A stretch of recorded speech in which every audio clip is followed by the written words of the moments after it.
ಸಾಕಷ್ಟು ಜನ ನಿಮಗೆ ಪ್ರಶಂಸೆಗಳ ಸುರಿಮಳೆಯನ್ನು ಸುರಿಸಿದ್ದಾರೆ.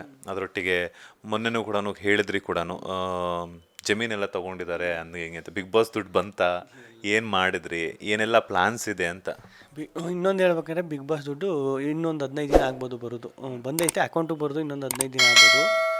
ಎರಡನೇದು ನಾನು ಕೇಳೋದು ಅದೇ ಕಾರಣ. ಈಗ 1 ಎಕರೆ ಜಮೀನೇ 50 ಲಕ್ಷ, 20 ಎಕರೆ ಜಮೀನು ಎಲ್ಲಣ್ಣ ತಗೋಕ್ಕಾದದು. ಏನು 1 ಎಕರೆಗೆ 1 ಲಕ್ಷವಾ? ಯಾರು ಕೊಟ್ಟರು? 1 ಎಕರೆಗೆ ಒಂದು 2 ಲಕ್ಷಕ್ಕೆ 1 ಎಕರೆ ಯಾರು ಕೊಟ್ಟರು? ಅದು ಗೊತ್ತಿಲ್ಲ ಅದು ಹೆಂಗಿದಾಯ್ತು ಅಂತ. ದುಡ್ಡು ಬರ್ತದೆ ಇನ್ನೊಂದು 15 ದಿನದಲ್ಲಿ ಬರ್ತದೆ. ಆ್ಯಕ್ಚುಲಿ ಪ್ರದೀಪ್ ಈಶ್ವರ್ ಅವರು ಮೊನ್ನೆ ಇದರಲ್ಲಿ ಹೇಳ್ತಾ ಇದ್ರು, actual big boss winner Gilli Nat ಅವರಲ್ಲ, ನಿರ್ಮಲಾ ಸೀತಾರಾಮನ್ ಅವರು ಅಂತ ಹೇಳ್ಬಿಟ್ಟು, ಟ್ಯಾಕ್ಸ್ ಎಲ್ಲ ಕಟ್ಟಾಗಿ ಇದು ಬರುತ್ತೆ ಅಂತ ಹೇಳ್ಬಿಟ್ಟು. ಅದನ್ನು ನೀವು ನಿಮ್ಮ ಗಮನಕ್ಕೂ ಬಂದಿರುತ್ತೆ. ನೋಡಿದಾಗ ಆ ಫೀಲ್ ಏನು ಅನ್ನಿಸ್ತು ಅಂತ. ಅದೇ ಎಲ್ಲದಕ್ಕಿಂತ ಹೆಚ್ಚಾಗಿ ಅಲ್ಲಿ ಮಾತಾಡೋರಲ್ಲ, ಅಟ್ಲೀಸ್ಟು ಹಿಂಗೆ ಬಿಗ್ ಬಾಸಲ್ಲಿ ಅಸೆಂಬ್ಲಿ ಅದು ಸಖತ್ ಖುಷಿ ಆಯಿತು. ಈಗ ನಾನು ಅದು ನೋಡ್ತಾ ಇರ್ತೀನಿ ಸರ್. ಈಗ ಮಾತಾಡೋದು, ಈ ರಾಜಕೀಯ ನಾಯಕರುಗಳು ಮಾತಾಡೋದೆಲ್ಲ ನೋಡ್ತಾ ಇರ್ತೀನಿ. ಅಲ್ಲಿ ಈಗ ನಮ್ಮದೊಂದು ಟಾಪಿಕ್ ತಗೊಂಡು ಮಾತಾಡಿದ್ರೆ ನಂಗೆ ಖುಷಿ ಆಯಿತು ಸರ್. ಇಲ್ಲಿ ಗಂಟೆ ರೀಚ್ ಆಗೋದಲ್ಲ, ಅಸೆಂಬ್ಲಿ ಗಂಟೆ ಬಿಗ್ ಬಾಸ್ ಒಂದು ಶೋಲಿ ವಿನ್ ಆಗಿರೋದು ಸಖತ್ ಖುಷಿ ಆಯಿತು ಸರ್. ನಿನ್ನೆ ಅಷ್ಟೇ ದರ್ಶನ್ ಅವರ ಬರ್ತ್ಡೇ ಇತ್ತು. ಸೊ ಬರ್ತ್ಡೇ ವಿಶ್ ಮಾಡಿದ್ರಿ. ಸೊ ಹೆಂಗೆ ಅನ್ನಿಸ್ತು, ಯಾವ ಥರ ಅನ್ನಿಸ್ತು, ಯಾವಾಗ ಭೇಟಿ ಆಗ್ತೀರಾ ಅಂತ?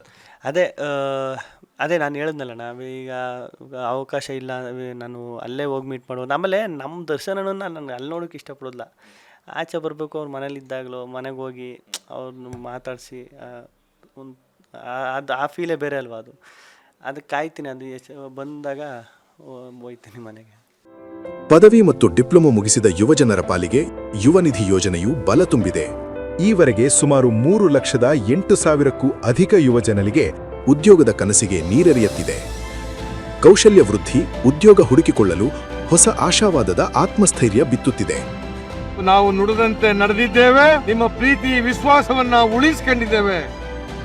ಗ್ಯಾರಂಟಿ ಸರ್ಕಾರಕ್ಕೆ 1000 ದಿನಗಳು, ನನಸಾಗಿದೆ ಕೋಟಿ ಕನಸುಗಳು.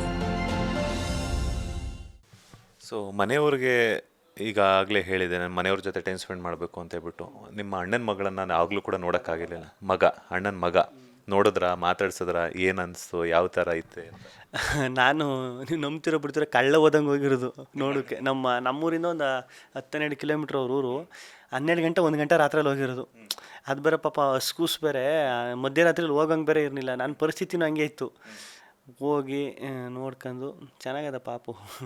ನಾನು ಎಷ್ಟು ಒಂದು 3 ತಿಂಗಳು 4 ತಿಂಗಳು ನಾನು ಬಿಗ್ ಬಾಸ್ಗೆ ಹೋದಾಗ ಪಾಪ ಆಗಿರೋದು. ಸಖತ್ ಖುಷಿ ಆಯ್ತು ನೋಡ್ಬಿಟ್ಟು. ಎಲ್ಲ ಒಳ್ಳೇದಾಯಿತು. ಮನೆ ಕಡೆ ಈಗ ನಮ್ಮ ಅಕ್ಕನಿಗೂ ಪಾಪು, ನಮ್ಮ ಅಣ್ಣನಿಗೂ ಪಾಪು, ನಂದು ಹಿಂಗೆ ಎಲ್ಲ ಒಳ್ಳೇದಾಯ್ತು ಇರೋದು ನೋಡಿ ಖುಷಿ ಆಯ್ತದೆ. ಏನು ಹೆಸರಿಟ್ಟಿದ್ರೆ ಅಣ್ಣನ ಮಗನಿಗೆ? ಇನ್ನೂ ಅದು ಏನೇನೋ ಇಕ್ತವ್ರೆ. ಅದು ನಮ್ಮ ನಾಲ್ಗೇನು ಒಳ್ಳೋದಿಲ್ಲ, ಏನಿಲ್ಲ. ನಿಸ್ವಿಕ್ಕು ಜಸ್ವಿಕ್ಕು ಅನ್ಕೊಂಡು ಯಾವಾಗ ಕಾಳಹಣ್ಣು ಬೋರಣ್ಣು ಇಡ್ತಾರೆ. ಅವಾಗ ಅಂದರೆ ಈಗಿನವು ನೆನಪಿ ಆಗೋದಿಲ್ಲ ಆಳೋದವು ಹೆಸರುಗಳು. ನನಗೆ ಪರವಾಗಿಲ್ಲ, ನಮ್ಮ ಟೈಮಲ್ಲೂ ಪರವಾಗಿಲ್ಲ. ಈಗ ನಮ್ಮ 90 ಕಿಡ್ಸ್ಗೆ ಪರವಾಗಿಲ್ಲ. ಈ ನಾಗರಾಜ, ನಟರಾಜ, ಮಲ್ಲೇಶ, ಮಂಜುನಾಥ ಹಿಂಗೆ ಇಟ್ಬಿಟ್ರು. ಇವಾಗೆಲ್ಲ ನಾಲ್ಗೆನೇ ಒಳ್ಳೋದಿಲ್ಲ ಹೆಸ್ರುಗಳು. ಇವ್ರು ಹೇಳ್ತಾರೆ ನಿಸ್ವಿಕ್ಕು ಜಸ್ವಿಕ್ಕು ಅಂತ ಹೇಳ್ತಾವನಿ, ಕುಸ್ವಿಕ್ಕು ಏನೇನೋ ಹೇಳ್ತಾರೆ. ಅಯ್ಯೋ ಹೋಗಪ್ಪ ತೆಗಿ. ಸೊ ನೆಕ್ಸ್ಟ್ ಮೊನ್ನೆ ಅಷ್ಟೇ ಬಿಗ್ ಬಾಸ್ ಅವ್ರದ್ದೆಲ್ಲನೂ ಕೂಡ ರೀಯೂನಿಯನ್ ಫಂಕ್ಷನ್ ಆಗಿತ್ತು. ಸೊ ಹೆಂಗಿತ್ತು, ಎಂಜಾಯ್ ಮಾಡಿದ್ರಿ, ಯಾವ ಥರ ಇತ್ತು? ವ್ಯಾಲೆಂಟೈನ್ಸ್ ಡೇ ಬೇರೆ ಬಂದಿತ್ತು. ಯಾರಾದರೂ ಪ್ರಪೋಸ್ ಮಾಡಿದ್ರ ಇನ್ಸ್ಟಾಗ್ರಾಮಲ್ಲೆಲ್ಲನೂ? ಟೈಮ್ ಇರಲ್ಲ ನಿಮ್ಗೆ ನೋಡೋದಕ್ಕೆ. ಸೊ ಏನಿಲ್ಲ ಅಣ್ಣ, ಆ ಥರ ಯಾರು ಪ್ರಪೋಸ್ ಏನೂ ಮಾಡಲಿಲ್ಲ. ವ್ಯಾಲೆಂಟೈನ್ಸ್ ಡೇ ಅದೇ ಹಂಪಿ ಉತ್ಸವಕ್ಕೆ ಪ್ರೋಗ್ರಾಮ್ ಇತ್ತಲ್ಲ, ಅಲ್ಲೋದು. ಶಿವರಾತ್ರಿ ಪ್ರೋಗ್ರಾಮ್ಗಳು ಒಂದು 3-4 ಅಲ್ಲಿ ಬಿಜಿ ಆಗ್ಬಿಟ್ಟೆ. ಹಿಂಗೆ ನಡೀತಾ ಇದೆ ಜೀವನ. ಸೊ ಏನು ಮಾಡಬೇಕು ಅಂತ ಅಂದ್ಕೊಂಡಿದ್ರ ಬಿಗ್ ಬಾಸಿಂದ ಬಂದಿರುವಂಥ ಅಮೌಂಟ್ನ? ಅದೇ ನಾನು ಮುಂಚೆನೇ ಹೇಳಿದ್ನಲ್ಲ, ಜಮೀನು ತಗೋಬೇಕು ಅಂತ ನನಗೆ ಆಸೆ ಐತೆ. ಅಷ್ಟಕ್ಕೆಲ್ಲ ಇನ್ನೊಂದು ದುಡ್ಡು ಕೂಡಿಕ್ಕಿ ಸೇರಿಸ್ಬಿಟ್ಟು ಒಂದು ಜಮೀನು ತಗೊಂಡು ಮನೆಗಿನೇ ಇನ್ನೂ ಚೆನ್ನಾಗಿರೋದು ಒಂದು ಮನೆಗಿನೇ ಕಟ್ಕೊಂಡು ಇರಬೇಕು ಅಂತ ಆಸೆ. ರೀಯೂನಿಯನ್ ಫಂಕ್ಷನಲ್ಲಿ ಹೇಳ್ತಾ ಇದ್ರಿ ಕಾವ್ಯ ಅವ್ರಿಗೆ, ಬಿಗ್ ಬಾಸ್ ಮನೆ ಹತ್ರ ಬಂದರೆ ಎಕ್ಸಿರೋದಲ್ಲ, ಮನೆ ಹತ್ರನೇ ಬಂದರೆ ಎಕ್ಸ್ತೀನಿ ಅಂತ ಹೇಳ್ಬಿಟ್ಟು. ಮತ್ತೆ ಮನೆ ಹತ್ರ ಹೋಗಿದ್ರು. ಯಾಕಂತಂದರೆ ಕಾವ್ಯ ಅವ್ರು ನನ್ನ ಇಂಟರ್ವ್ಯೂಲ್ಲಿ ಕೂಡ ಹೇಳಿದರು, ನನಗಿಂತ ನಮ್ಮ ಮನೆಯವರು ಗಿಲ್ಲಿ ನಟ ಅವರಿಗೆ ಫ್ಯಾನ್ಸ್ ಆಗಿದ್ರು, ತುಂಬ ಚೆನ್ನಾಗಿ ಮಾತಾಡಿಸ್ಬೇಕು ಅಂತ ವೆಯ್ಟ್ ಮಾಡ್ತಿದ್ರು ಅಂತ ಹೇಳ್ಬಿಟ್ಟು. ಹಾಗಾಗಿ ಮನೆ ಹತ್ರ ಏನಾದರೂ ಹೋಗಿದ್ರಾ? ಇಲ್ಲ, ಹೋಯ್ತೀನಿ. ಅವರು ನನಗೂ ಆಸೆ ಅವ್ರ ಮನೆಗೆ ಹೋಗ್ಬೇಕು, ಊಟ ಗೀಟ ಮಾಡ್ಕೊಬರ್ಬೇಕು ಅಂತ. ಹೋಯ್ತೀನಿ ಸರ್, ಇಷ್ಟೆಲ್ಲ ಹೋಯ್ತೀನಿ. ಅದೇ ಈ ಕೆಲಸ ಇಲ್ಲಿ ಸ್ವಲ್ಪ ಇದಾಗಿದೆ. ಅದೇ ನಮ್ಮ ಮನೆಗೂ ಕಷ್ಟ ಆಯ್ತದೆ ಈಗ ಹೋಗೋದು. ಅದೇ ಇದೆಲ್ಲ ಒಂಚೂರು ಫ್ರೀ ಮಾಡ್ಕೊಂಡು. ಶಿವರಾತ್ರಿ ಹಬ್ಬಕ್ಕೆ ಕರೆದಿದ್ರ, ಅವ್ರು ಕರಿತೀನಿ ಹಬ್ಬಕ್ಕೆ ಅಂತ ಹೇಳಿದ್ರು, ನೀವು ಕೂಡ ಹಬ್ಬಕ್ಕೆ ಕರಿತೀನಿ ಅಂದರು ಅಂತ ಹೇಳಿದ್ರಿ. ಸೊ ನಿಮ್ಮ ಹಬ್ಬ ಯಾವಾಗೋ ಗೊತ್ತಿಲ್ಲ, ಕಾವ್ಯ ಶೈವ ಅವರ ಹಬ್ಬ ಅಂತೂ ಶಿವರಾತ್ರಿ ಹಬ್ಬ. ಕರೆದಿದ್ರ, ಹೋಗಿದ್ರ? ಇಲ್ಲ, ನಮ್ಮ ಹಬ್ಬ ಮುಗೀತು. ನಮ್ಮ ಹಬ್ಬ 7ನೇ ತಾರೀಕು, 7ನೇ ತಾರೀಕಲ್ಲಿ ಹೋದ ವಾರ ಏನೇ ಇತ್ತು. ನಾನೇ ಹೋಗಿರಲಿಲ್ಲ ನಮ್ಮ ಹಬ್ಬಕ್ಕೆ, ನಾನೇ ಲೇಟಾಗಿ ಹೋಗ್ಬಿಟ್ಟೆ.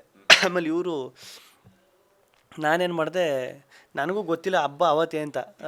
ಇಲ್ಲಿ ಅವಾಗ ತಾನೇ ಬಂದಿದ್ದಲ್ಲ ಓಡಾಟ ಅದು ಇದು ಅಂತ. ನನಗೂ ಅದ್ರ ಹಿಂದಿನ ದಿನವೇ ಗೊತ್ತಾಗ್ತದೆ, ನಾಳೆ ಹಬ್ಬ. ಮುಂಚೆ ಹೇಳಿದ್ರು ಹಬ್ಬ 7ನೇ ತಾರೀಕು ಅಂತ, ಮರ್ತೋಗ್ಬಿಟ್ಟಿತ್ತು. ಅದ್ರ ಹಿಂದಿನ ದಿನವೇ ಗೊತ್ತಾಗಿದ್ದು ನಾಳೆ ಹಬ್ಬ ಅಂತ. ಆಮೇಲೆ ಫೋನ್ ಮಾಡಿದೆ, ಅವರು ಬೇರೆ ಈವೆಂಟು ಅಲ್ಲಿದ್ದರು. ಸುಮ್ಮನೆ ಈಗ ಅದನ್ನು ಬಿಟ್ಟು ಬರೋಕ್ಕಾಗೋಲ್ವಲ್ಲ ಅಂತ. ಈ ಶಿವರಾತ್ರಿ ಮಾಮೂಲಿ ಕರೀತಾ ಇರ್ತಾರೆ ಫ್ರೀ. ಇದು ದೊಡ್ಡ ಮನೆ ಹಬ್ಬ ಮಾಡಿದ್ವಲ್ಲ, ಆವಾಗಲೂ ಅಲ್ಲೇ ಅಕ್ಷಯ್ ಸ್ಟುಡಿಯೋ ಅಲ್ಲೇ ಪಕ್ಕದಲ್ಲೇ. ಆವಾಗಲೂ ಮನೆ ಅಮ್ಮ ಹೇಳ್ತಿದ್ರು ಊಟ ಗೀಟ ಮಾಡ್ಕೋಗೋ ಬಾ ಅಂತ. ನಾ ಬೇಗ ಮುಗ್ದೋಗ್ಬಿಡ್ತು ಶೂಟಿಂಗು, ಲೇಟ್ ಆಗ್ಬಿಡ್ತು ನಂದು. ಹಂಗೆ ಅದಕ್ಕೆ ಹೋಗೋಕ್ಕಾಗಿಲ್ಲ. ಸೊ ಈಗ ನೀವು ಈ ರೀಸೆಂಟಾಗಿ ಒಂದು ವಿಚಾರ ಸಾಕಷ್ಟು ವೈರಲ್ ಆಗಿತ್ತು, ಗಿಲ್ಲಿ ನಟ ಅವರು ಫ್ಯಾನ್ಸ್ನ ಭೇಟಿ ಆಗ್ತಿಲ್ಲ ಅನ್ನೋವಂಥದ್ದು ವಿಚಾರ. ಸಾಕಷ್ಟು ಜನ ಒಂದೊಂದು ಥರ ಮಾತಾಡಿದ್ರು. ಅದಕ್ಕೆ ನಾನು ಕೂಡ ಸಪೋರ್ಟ್ ಮಾಡಲ್ಲ. ಬಿಕಾಸ್ ಯಾಕಂತಂದರೆ ಈಗ ತಾನೇ ಹೇಳ್ತಾ ಇದೆ, ಬಂದಾಗಿಂದನೂ ಕೂಡ ನಿಮ್ಮ ಮುಖದಲ್ಲಿ ಈಗ ಮೊನ್ನೆಗಿಂತ ಕಂಪೇರ್ ಮಾಡ್ಕೊಂಡು ಈಗ ಸ್ವಲ್ಪ ಪರವಾಗಿಲ್ಲ, ಬಿಕಾಸ್ ಒಂದಷ್ಟು ನಿದ್ದೆಯನ್ನು ಮಾಡಿದ್ದೀರಾ ಅನ್ನೋವಂಥದ್ದು. ಇನ್ನೊಂದೇನಂತಂದರೆ ಲೈಕ್ ಏನಂತಂದರೆ, ಒಂದೊಂದು ಊರಲ್ಲಿ ಒಬ್ಬೊಬ್ಬ 10 ಜನ ಅಥವಾ 100 ಜನ ಫ್ಯಾನ್ಸ್ನ ಭೇಟಿ ಆಗಬೇಕು ಅಂತಂದ್ರೂ ಕರ್ನಾಟಕದಾದ್ಯಂತ ಇರುವಂತಹ ಗಿಲ್ಲಿಯವರ ಫ್ಯಾನ್ ಕ್ರೇಜ್ಗೆ ಇಡೀ ಒಂದು ವರ್ಷ ಮೀಸಲಿರಿಸಿದ್ರು ಕೂಡ ಸಾಕಾಗೋದಿಲ್ಲ. ಸೊ ಅಂಥ ಒಂದು ಸಂದರ್ಭದಲ್ಲಿ ಸಾಕಷ್ಟು ಜನ ಬೇರೆ ಬೇರೆ ಥರದ ಆಯಾಮಗಳಲ್ಲಿ ಮಾತಾಡಿದ್ರು ಕೂಡ. ಸೊ ಅಂಥವ್ರಿಗೆಲ್ಲ ಏನು ಹೇಳ್ತೀರಾ? ಇಲ್ಲ, ಅದು ತಪ್ಪು ಅಂತಲೂ ಹೇಳೋಕ್ಕಾಗಲ್ಲ ಅಣ್ಣ. ಈಗ ಅವ್ರಿಗೂ ಒಂದು ಇರ್ತದೆ ಗೊತ್ತಾ, ಗಿಲ್ಲಿ ಆಚೆಗೆ ಬರ್ತಾನೆ ಅಂದರೆ ಈಗ ಹೆಂಗೆ ಕನೆಕ್ಟ್ ಆಗ್ಬಿಟ್ಟವ್ರೆ ಅಂದ್ರೆ ಅಣ್ಣ, ಎಲ್ಲ ಒಂದು ಮನೆ ಮಗುನ ಥರ ನೋಡ್ತಾರೆ. ನಮ್ಮನ್ನು ಮಾತಾಡಿಸ್ಬೇಕು, ಬರಬೇಕು, ಸಪೋರ್ಟ್ ಮಾಡಿದ್ದೀವಿ ಅಂತ. ಅದು ತಪ್ಪಲ್ಲ ಅಣ್ಣ. ಅದೇ ಎಷ್ಟಾಯ್ತದೆ ಅಷ್ಟು. ಈಗ ನಾನು ಯಾಕೆ ಈ ಶಿವರಾತ್ರಿ ಫಂಕ್ಷನ್, ಈ ಥರ ಫಂಕ್ಷನ್ಗಳಿಗೆ ಯಾಕೆ ಒಪ್ಕೊಯ್ತೀನಿ, ಅದೊಂದು ಅಟ್ಲೀಸ್ಟ್ ಅಲ್ಲಿ ನೋಡ್ದಂಗೆ ಆಯ್ತದಲ್ಲ. ಇಂಡಿವಿಜುವಲಾಗಿ ಹೋಗಿ ಮಾತಾಡ್ಸಿಲ್ಲ ಅಂದರೂ, ಅಲ್ಲಿ ಊರಿಗೆ ಹೋಗಿಲ್ಲ ಅಂದರೂ ಒಂದು ಈಗ ದೊಡ್ಡ ಫಂಕ್ಷನ್, ಈಗ ಹಂಪಿ ಉತ್ಸವ ಎಷ್ಟು ದೊಡ್ಡದು, ಎಷ್ಟು ಜನ ಸೇರಿದರು, ಆ ಥರ ಎಷ್ಟಾಯ್ತದೆ ಅಷ್ಟು. ಈಗ ಅವ್ರದ್ದು ತಪ್ಪು ಅಂತ ಹೇಳೋಕ್ಕಾಗಲ್ಲ. ಹಂಗೆ ಕನೆಕ್ಟ್ ನಾನು ತಗೊಂಡ ಈಗ ಮನೆ ಮಗುನ ಥರ ನೋಡ್ತವ್ರೆ ಅಂತ. ಅವ್ರು ಏನು ಮಾಡ್ರು ತಪ್ಪಿಲ್ಲ. ಈಗ ನಾನು ಮನಸ್ಸಲ್ಲಿ ತಪ್ಪು ಮಾಡ್ತಾ ಇರ್ತೀನಿ. ನಾನು ಏನು ಮಾಡಬೇಕು ಏನು ಅಂತ ಒಂದೊಂದು ಟೈಮ್ ಗೊತ್ತಾಗೋದಿಲ್ಲ. ಅದೇ ಅದನ್ನು ತಿದ್ಕೊಂಡು ತಪ್ಪಾಗಿದ್ರೆ ಕ್ಷಮಿಸಿ ಅಂತ ಕೇಳ್ಕೊಂಡು ಹೋಗ್ಬೇಕಷ್ಟೆ. ಲೇಟೆಸ್ಟ್ ಹಾಗೂ ಇಂಟ್ರೆಸ್ಟಿಂಗ್ ಸುದ್ದಿಗಳಿಗಾಗಿ ಬಾಸ್ ಟಿವಿ ಕನ್ನಡ ಚಾನೆಲ್ನ ಸಬ್ಸ್ಕ್ರೈಬ್ ಮಾಡಿ. ಹಾಗೆಯೇ ಬೆಲ್ ಐಕಾನ್ ಪ್ರೆಸ್ ಮಾಡಿ. ಇದರ ಜೊತೆಗೆ ಫೇಸ್ಬುಕ್, ಇನ್ಸ್ಟಾಗ್ರಾಮ್, ಎಕ್ಸ್ನಲ್ಲೂ ಮಿಸ್ ಮಾಡದೆ ಫಾಲೋ ಮಾಡಿ.